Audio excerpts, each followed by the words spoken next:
नमस्कार, भार्गव दास startup school में आपका स्वागत है। आज हम बात करेंगे दो ऐसे बड़े लोगों की जिन्होंने अपने बिजनेस में सेम गलती कर दी। जी हाँ, हमने देख कर जान ही गए होंगे। हम बात कर रहे हैं विवेक बिंद्रा और एमबीए चाय की। दोनों ने सेम गलतियां की हैं, लेकिन किसी का भी इस पर ध्यान नहीं जा रहा है। अगर हम बात करें एमबीए चाय वाले की, तो नो डाउट एमबीए चाय वाला ने स्टार्टिंग में बहुत मेहनत की, रोड साइड ठेला लगाया, रोड पे जाके चाय बेची, लोगों के कार के शीशे को नॉक करके चाय बेची। लेकिन मेहनत के साथ साथ उसने अपनी मार्केटिंग में भी बहुत ध्यान दिया। वैलेंटाइन डे के दिन सिंगल लोगों के लिए चाय रख दी, किसी भी शादी समारोह में गया वहाँ चाय चाय बना दी, कोई नेता आ रहा है या कोई राजनीतिक फंक्शन हो रहा है तो वहाँ पर फ्री में चाय बेच दी। इस तरह से उसने अपनी मार्केटिंग अच्छी कर दी। धीरे धीरे वो फेमस होने लगा। अपने फायदे और हमारे उत्साह को बढ़ाने के लिए प्लीज चैनल को सब्सक्राइब करें। एक एंकर है, उन्होंने उनका इंटरव्यू ले लिया। क्योंकि एक चीज आप याद रखो रिचा में, मैंने चाय से चालू किया, इसका ये मतलब नहीं कि मैं 4 साल भी चाय पे रहूं। मैंने चालू चाय से किया है, पहुंचूंगा कहीं आपको पता नहीं, क्योंकि मेरे मगज के अंदर क्या विजन है आपको थोड़ी पता। कोई नहीं सुनता। आज जिंदगी रिचा में बता दीजिए कि कुछ साल बाद जब आपसे मिलेंगे तो हम एमबीए चाय वाला को और क्या बोलने वाले। मुझे नहीं पता मैं कहाँ पहुंचूंगा। और वो इंटरव्यू वायरल हो गया क्योंकि एमबीए चाय वाला बातें बहुत अच्छी करता था और बातें बहुत अच्छी करता हूँ मैं तो लोगों को मोटिवेट बहुत अच्छा करता है। अगर आप उनका पुराना वीडियो भी देखेंगे तब भी आप ये स्किल आप देख जाएंगे। यही स्किल विवेक बिंद्रा जी में भी है। किसी ने ये नहीं बताया कि साला तुम भी अपनी कहानी बना सकते हो। 125 करोड़ लोगों के पास अपना पहचान पत्र है संदीप सर, पर 125 करोड़ लोगों के पास अपनी पहचान नहीं है। When there is a setback, do not sit back, only step back to bounce back. कि वो किसी को भी मोटिवेट कर सकते हैं। तो एमबीए चाय वाले प्रफुल्ल बुल्लेरो इनका नाम है। प्रफुल्ल बुल्लेरो की टीम ने देखा भाई इनके यूट्यूब पर हमारे कारण इतने सारे व्यू आ रहे हैं, तो क्यों ना हम अपना खुद का एक यूट्यूब चैनल बना लें। ये सोचकर तो उन्होंने अपना एक यूट्यूब चैनल बनाया और वहां पर लोगों को मोटिवेट करने लगे। धीरे धीरे उनकी रीच इतनी बढ़ गई कि वो रातों रात वायरल हो गए। तुम्हारा सपना है विदेश घूमने का, तुम्हारा सपना है बड़ा बंगलो बनाने का, तो इसमें शर्म किस बात की? क्योंकि खुजली तुमको है तो खुजालना भी तो तुमको ही पड़ेगा। अब चूंकि उन्हें अपने बिजनेस को बढ़ा करना था, उन्होंने अपनी फ्रेंचाइजी निकाल दी। जब फ्रेंचाइजी निकाली तो लोगों की फ्रेंचाइजी लेने की लाइन लग गई। चाय की दुकान खोलने के लिए लोग 10 से 15 लाख रुपए एज ए फ्रेंचाइजी फीस इनको देने के तैयार हो गए। और इन्होंने भी हाथों हाथ लिया, फ्रेंचाइजी खोलनी शुरू कर दी। लेकिन ये भूल गए कि हर बिजनेस हर आदमी नहीं कर सकता। जो आदमी आया पैसे लेकर तो उन्होंने उनको फ्रेंचाइजी दे दी। ये उसका बैकग्राउंड नहीं देखा, उसने कोई बिजनेस किया है कि नहीं किया है, वो जोश में आके फ्रेंचाइजी ले रहा है कि होश व हवास में फ्रेंचाइजी ले, उन्होंने कुछ भी ध्यान नहीं दिया। आता हुआ पैसा किसको काट रहा है, उन्होंने दनादन फ्रेंचाइजी देनी शुरू कर दी। प्रॉपर ट्रेनिंग नहीं दी उसको, सिर्फ फ्रेंचाइजी बेची और फ्रेंचाइजी फीस कमा दी। क्योंकि ये इतना ज्यादा मोटिवेट कर देते थे इंसान को कि जो यंग पीपल है मोटिवेशन में आकर के फ्रेंचाइजी ले लेता था, वो फ्रेंचाइजी चला नहीं पाता था। ध्यान दे कि जोश में आके कोई भी बिजनेस शुरू नहीं किया जाता, क्योंकि आप जोश में हो, आपका कस्टमर तो जोश में नहीं है ना। उसे मालूम है कि हम क्या चीज खरीद रहे हैं, कितने में खरीद रहे हैं, इसकी क्या प्राइस होनी चाहिए, ये हमें कहीं बेवकूफ तो नहीं बना रहा है। लोग जोश में शुरू कर देते हैं, लेकिन ध्यान देने की बात है कि आप जोश में हो, आपका कस्टमर होश में है। लोग इनकी बातों पर फ्रेंचाइजी फीस दे रहे थे, लेकिन चाय की दुकान पर बातें नहीं बिक रही थी, चाय बिक रही थी। सबसे बड़ी गलती एमबीए चाय वाले ने की, मोटिवेट कर रहे थे मिडिल क्लास को या लो मिडिल क्लास को, लेकिन उनका प्रोडक्ट था हाई लो के लिए। तो उनकी फ्रेंचाइजी कौन ले रहा है? मिडिल क्लास ले रहा है। लेकिन हाई लोग वहां पे क्यों आने वाले हैं? आपने जब मोटिवेट किया है नॉर्मल इंसान को, मिडिल क्लास को, तो मिडिल क्लास और नॉर्मल इंसान ही वहां पे चाय पीने आएगा और वही आपकी फ्रेंचाइजी भी लेगा। फ्रेंचाइजी लेने वाला तो जोश में आकर फ्रेंचाइजी ले रहा है, लेकिन कस्टमर तो जोश में है नहीं। वो चाय क्यों पीने लगा आपकी? 70 रुपए 80 रुपए की चाय क्यों पीने लगा वो आपकी? चलिए एक बार पी भी लेगा, लेकिन दोबारा तो नहीं पिएगा। इन्होंने दनादन फ्रेंचाइजी दी, उसका बैकग्राउंड नहीं चेक किया और इसीलिए फेल हो गए। ऐसा नहीं कि सारे फ्रेंचाइजी वाले पैसा नहीं कमा, कुछ ही फ्रेंचाइजी ऐसी गई जो उनकी लॉस में गई, बहुत ज्यादा लॉस में गई, और वो लोग सोशल मीडिया पे आकर के उन्होंने अपना बयान दे दिया या रिपोर्ट दर्ज करा दिया। और नेगेटिव चीज बहुत ज्यादा फैलती है। उन्होंने जब अपने बिजनेस को बड़ा करने के लिए सोचा तो इतनी तेजी से बड़ा किया कि ये सब कुछ भूल गए और कंट्रोल रखा भी नहीं, कंट्रोल रख भी नहीं पाया। यहाँ तक कि सुनने में आता है कि जब लोग उनसे कहते थे कि आप हमारी चाय की शॉप पर आइए, हमारा प्रमोशन कर दीजिए, तो आप उनसे वहां पर आने का खर्चा और उसकी आने की फीस और होटल का खर्चा अलग से मांगते थे। आप ये भूल गए कि वो आप ही की तो शॉप चला रहा है, वो आप ही का तो नाम चला रहा है। अगर आप वीडियो में यहाँ तक आ गए तो वीडियो को लाइक और चैनल को सब्सक्राइब जरूर कर लीजिए, इससे हमारा उत्साह बढ़ता है। अब हम बात कर लेते हैं विवेक बिंद्रा जी पर। विवेक बिंद्रा जो कि बहुत अच्छी मोटिवेशन है, और अगर उनके पुराने वीडियो देखें तो बहुत वैल्यू है वीडियो में। जो भी बिजनेस करने वाला है, बिजनेस कर रहा है, वो आप सोचिएगा ऐसा कंटेंट पूरे यूट्यूब पर अभी तक तो नहीं। क्या होती है मार्केट रिसर्च? कस्टमर के बाइंग बिहेवियर को समझना। उसको करते कैसे हैं? कस्टमर के इंटरव्यू लेते हैं टारगेट मार्केट में, देखते हैं क्या चलेगा क्या नहीं चलेगा। जब कस्टमर के साथ टेस्ट करते हैं प्रोडक्ट, तो देखते हैं जो मैंने एज्यूम किया था वो कस्टमर ने अप्रूव किया कि डिसअप्रूव किया। जितनी अच्छी मार्केट को समझ जाओगे उतनी अनसर्टेनिटी खत्म हो जाएगी। सर्वे करो कस्टमर के साथ में। लोगों वो भी बहुत अच्छा मोटिवेट कर लेते थे, लोगों को मोटिवेट करते, लोग से उनके सेमिनार में आते थे, साहब में लोग में जोश भर देते थे। Get ready, are you ready? जिम्मेदारी एक ऐसी चीज है जो कभी भी नहीं जाती, केवल नहीं जाती है।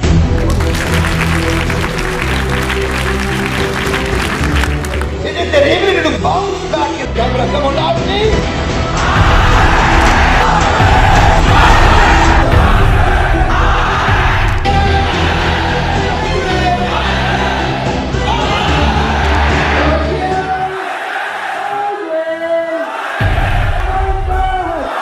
बहुत से बिजनेस को उन्होंने बड़ा किया, सच बात है, झूठ बात नहीं है। बहुत से बिजनेस को उन्होंने जीरो से हीरो पहुंचाया होगा, बहुत से लोगों ने उनके कहने पर बिजनेस शुरू किया होगा और वो बिल्कुल जीरो से हीरो बन गए होंगे। सब कुछ सही चल रहा था, उनके कोर्सेज भी बिक रहे थे। उनके स्टार्टिंग की बात करें तो शुरुआत में इनके माँ बाप नहीं थे, बहुत स्ट्रगल इन्होंने भी किया, और कुछ समय बाद ये ज़्यादातर लाइफ इन्होंने अपने रिश्तेदारों के यहाँ ही काटी। उसके बाद ये पढ़ाई खत्म करके 4 साल के लिए सन्यासी भी हो गए, और वहाँ पर उन्होंने गीता पढ़ी। गीता पढ़ करके फिर गीता का लेक्चर देने के लिए बड़े बड़े कॉर्पोरेट में जाने लगे। कहते हैं कि इनके गुरु जी ने इनको आदेश दिया कि आप जा करके बिजनेस को ट्रेन करिए। अब पता नहीं गुरु जी ने कहा या इन्होंने खुद सोचा, इसका कोई प्रूफ नहीं है, लेकिन फिलहाल ये बिजनेस को ग्रो करने के लिए आ गए और बहुत अच्छा ग्रो किया। और जिस तरह से गीता के उपदेश को बिजनेस में डाल करके इन्होंने, वाकई में बहुत ग्रेट बात है। इन्होंने ही बताया कि गीता ही ऐसा ग्रंथ है जिसमें आपकी हर समस्या का हल है, वो बिजनेस हो, पर्सनल हो। अगर जीवन भर एक ही किताब पढ़नी हो तो वो एक ही किताब है, ग्रंथराज श्रीमद् भगवद गीता। तो देखिए आगे क्या कहते हैं, देखिए कैसे प्लेटफॉर्म को चेंज किया। अगर हाथ में मैस्लोस की हायरार्की जो थी ना, वो तो अभी रिसेंटली आई है। ये भगवान ने शास्त्रों में मैस्लोस की हायरार्की आज से 5000 साल पहले दे दी थी।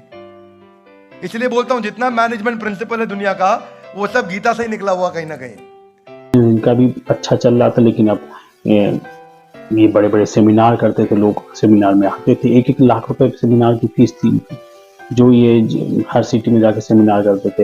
ये लोगों को जो ट्रेनिंग देते थे तो बिजनेसमैन से 1-1 लाख रुपए लेते थे, एक आदमी से, और एक ऑडिटोरियम में पता नहीं कितने लोग भरे हुए थे। प्रोग्राम 3 से 4 दिन का होता था इनका, जहां तक मुझे नॉलेज है। फिलहाल ये अच्छा पैसा लेते थे, इनका बिजनेस बहुत अच्छा भी चल रहा था, लेकिन अब इनको बिजनेस ग्रो करना था। लोग इनको जान गए थे, लोग इनको पहचान गए थे, लोग इनको फेथ करने लगे थे, लोग इनके साथ सेल्फी खिंचाने के लिए परेशान थे। अभी पता चला कि आईबीसी ने केवल इसलिए ज्वाइन कर लिया कि वो उनके साथ एक सेल्फी खिंचाना चाहता था, इसलिए वो उनका आईबीसी बन गया। बाद में उससे जिसने उसको आईबीसी बनाया था उसने कहा हम विवेक बिंद्रा के साथ सेल्फी नहीं खिंचा सकते, तो आप कैसे खिंचा सकते हैं। दिमाग में आया कि हम अपने बिजनेस को बड़ा करते हैं। बिजनेस को बड़ा करने के अगर हर शहर में अपना ऑफिस खोलेंगे तो बहुत खर्चा आएगा, तो इन्होंने आईबीसी मॉडल लॉन्च किया। हर शहर में कुछ लोगों को चुना और उनको बोला कि आप आईबीसी बने, अपने शहर में जो बिजनेसमैन है उनकी समस्या को दूर करें हमारे कोर्स के माध्यम से, क्योंकि वो 30,000 35,000 अलग अलग कॉस्ट के होते थे।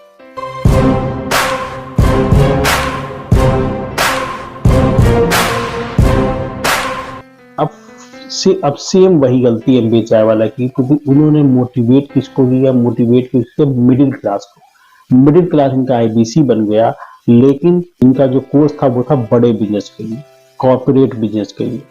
जैसे एमबीए चाय वाले ने मोटिवेट किया मिडिल क्लास को, लेकिन इनका प्रोडक्ट था हाई वैल्यू वालों के लिए। ऐसे ही इन्होंने मोटिवेट तो किया मिडिल क्लास वालों को, लेकिन इनका प्रोडक्ट जो था वो थोड़ा हाई वैल्यू का। अब मोटिवेट होकर मिडिल क्लास इनके पास आ तो गया, आईबीसी तो बन गया, लेकिन वो क्लाइंट कहाँ से लाए, क्योंकि वो बड़े लोग तो उसकी पहुंच से बाहर हैं। वो बड़े लोगों को वहां तक वो पहुंच ही नहीं सकता, कॉर्पोरेट तक पहुंच ही नहीं सकता। तो उसने छोटे छोटे बिजनेसमैन जो थे उनको कोच बेचना शुरू किया। जहां तक उसकी पहुंच थी, कुछ लोगों को फायदा भी हुआ होगा, कुछ लोगों को फायदा नहीं हुआ होगा। कुछ आईबीसी बेच ही नहीं पाए कोर्स। जो आईबीसी कोर्स नहीं बेच पाए उन्होंने कहा होगा इनसे, भाई मेरा पैसा वापस कर दी, इतनी मनी बैक गारंटी देते थे। अब इन्होंने एमबीए चाय वाले से एक स्टेप बड़ी गलती कर।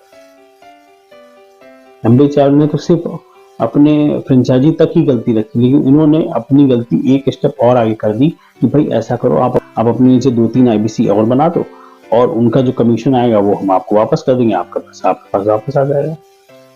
मतलब आप तो उल्लू बन गए, 3 लोगों को और उल्लू बना दो और आपका पैसा आपके पास वापस आ जाएगा। कुछ लोग एग्री भी हो गए इसमें, उन्होंने 3 को उल्लू भी बना दिया, अपना पैसा निकाल लिया। 3 में से फिर 1 लोग तो बिजनेस कर पाए, 2 लोग नहीं कर पाए। सेम प्रोसेस उनको दिया गया कि अब 2 लोग हो, 2-2, 3-3, 6 लोग को उल्लू बना दो। उसमें से कोई एक ने बनाया, एक ने नहीं बनाया। लोगों को बेवकूफ बना करके आईबीसी बनवाते थे और अपना पैसा निकाल। जब एक सिस्टम बन गया तो सिस्टम बनते बनते बहुत आगे तक चला। तो उन्होंने सेम गलतियां की एमबीए चाय वाले ने और विवेक बिंद्रा जी ने। विवेक बिंद्रा जी कहते हैं ना कि मैं यहाँ पर आया हूँ यहाँ पर रहने के लिए नहीं, आगे जाने के लिए। लेकिन आगे जाने की जल्दी इतनी भी नहीं होनी चाहिए। उनके स्लोगन में होना चाहिए कि मैं यहाँ पर आया हूँ यहाँ पर रहने के लिए नहीं, यहाँ पर ठहरूंगा, सोचूंगा, समझूंगा, तब आगे जाऊंगा। और उन दोनों ने सेम गलतियां कर। इन्होंने अपनी फ्रेंचाइजी दे दी। आईबीसी भी एक तरह की फ्रेंचाइजी है और वो फ्रेंचाइजी के नीचे फ्रेंचाइजी खुलवाते चले गए और आज ये मामला इतना बड़ा। तो कभी भी ध्यान दें, अगर आप अपनी फ्रेंचाइजी देने वाले हैं या देने की सोच रहे हैं तो जिसको आप फ्रेंचाइजी देने जा रहे हैं उसके बारे में जान लीजिए, समझ लीजिए। वर्ल्ड की एक बहुत बड़ी कॉफी चेन है, आप कमेंट बॉक्स में उसका नाम बताइए, मैं नाम नहीं बताऊंगा। आप उनके फ्रेंचाइजी के लिए अप्लाई करिए, 90% चांस है आपको रिजेक्ट कर देंगे वो। अगर आप छोटे सिटी से तो पक्का रिजेक्ट कर देंगे। ये सबसे बड़ी चीजें हैं जो मेरे सामने आया है, वो इस लायक है कि नहीं है, इसका लोकेशन उस लायक है कि नहीं है और इसका सिटी उस लायक है कि नहीं कि हमारे प्रोडक्ट को बेच पाए। क्योंकि आज हम इसको फ्रेंचाइजी फीस तो दे देंगे, बाद में चला नहीं पाएगा, मार्केट गंदी करे। आप उनकी फ्रेंचाइजी के लिए अप्लाई करते हो तो पहले वो खुद आपके एरिया में जाकर रिसर्च करेंगे, देखेंगे, समझेंगे, उसके बाद आपसे फ्रेंचाइजी फीस लेंगे।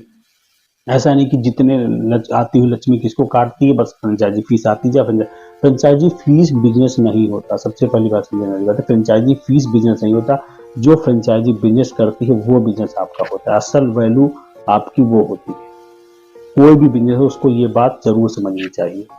सारे बिजनेस जो फ्रेंचाइजी देने जा रहे हैं वो इन बातों पर जरूर ध्यान रखें। जिसने आपके यहाँ फ्रेंचाइजी के लिए अप्लाई किया है उसका बैकग्राउंड क्या है, उसने कभी कोई फ्रेंचाइजी ली है कि नहीं ली है, उसने कभी कोई बिजनेस किया है कि नहीं किया है, उसका एक्सपीरियंस क्या है, उसको देख करके ही उसको फ्रेंचाइजी दे। दूसरा, वो किस सिटी से आया है और आपका प्रोडक्ट किस सिटी के लिए है। आपका प्रोडक्ट टायर 1 के लिए है और वो टायर 3 के लिए है तो वहाँ पर आपकी फ्रेंचाइजी फेल हो जाएगी, वहाँ पर फ्रेंचाइजी नहीं देनी है आपको। नंबर 3, वो किस एरिया में आपकी फ्रेंचाइजी खोलने जा रहा है, वो एरिया किस लायक है, आपका कस्टमर उस एरिया में आएगा कि नहीं आएगा। सारी बातें ध्यान देने के बाद अगर आप अपनी फ्रेंचाइजी देंगे तो आपका फ्रेंचाइजी लेने वाली बहुत ग्रो करेगा और जब वो ग्रो करेगा तो आपका बिजनेस भी ग्रो होगा। अगर ये वीडियो आपको थोड़ा सा भी इंफॉर्मेटिव लगा हो तो वीडियो को लाइक और चैनल को सब्सक्राइब जरूर कर लें। धन्यवाद। मिलते हैं नेक्स्ट वीडियो में।